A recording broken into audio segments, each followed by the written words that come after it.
Adam Longo joins us live from inside the Cannon Rotunda. And Adam, I understand you got an exclusive interview with Congressman Gerry Connolly, who was on the House floor when the rioters made it through the Capitol doors.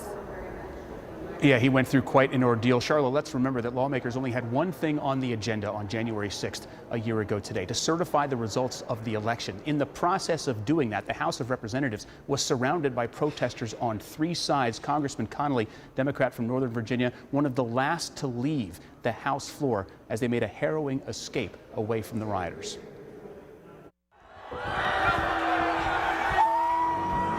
Let's go! You guys are savage!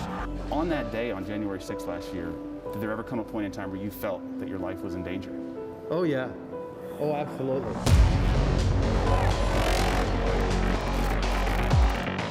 When I left the floor, I turned to the left, which is the two doors to the speaker's lobby, 5 feet from the House chamber, and there was the mob. Pounding away at the glass on the two doors. We went to the House Ways and Means Committee room in Longworth, which is a huge room. Yeah. And we didn't know whether the mob was going to discover that 150 of us, staff and members, were there, and what would they do if they did. And all I could think of in that moment was 9/11 and how the grief people had at the lack of closure because they couldn't say goodbye. So I actually said my goodbyes to my wife and my daughter, just in case. But I was also determined I was going to stay no matter what to see that election through. What did it look like in here, in this building, and in the House chamber when you came back and reconvened? It was clearly, there was detritus, there was debris. There were things that had been broken or damaged, but frankly, I didn't focus a lot on that because I was so focused on get back in that House chamber and certify these elections.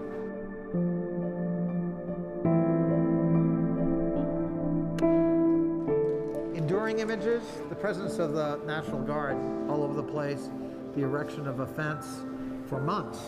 The National Guard was sleeping in the crypt in Statuary Hall. And I saw that. There is an effort now to rewrite the history of what happened on January 6th, or minimize it. Do you see that effort underway? I do. I serve in a committee where several Republicans actually said this is just a bunch of tourists who got carried away. It was not a bunch of tourists. This was a mob intent on violence. Parts of it were premeditated and pre-planned clearly by organized right-wing extremist groups. This is a week of remembrance. We will see, again, a lot of those pictures, a lot of the video. What do you think as you look back on those pictures and images? I never thought I'd see that in America. And there's enormous heartache that happened. Part of our job this week is to remind the country that it did happen.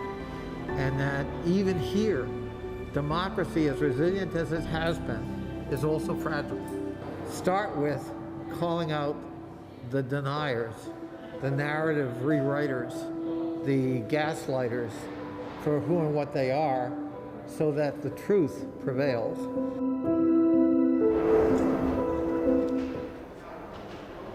Something that hasn't been widely reported about what happened that day is there were discussions among members of Congress and their staffs about possibly reconvening to certify the election somewhere else other than the Capitol. So keep in mind, hours after the Capitol insurrectionists had cleared out, it was still an active crime scene. But ultimately, Connolly and the Republican leadership decided they were not going to hand a symbolic victory to this mob. They were back at the Capitol until very early in the morning to certify those election results.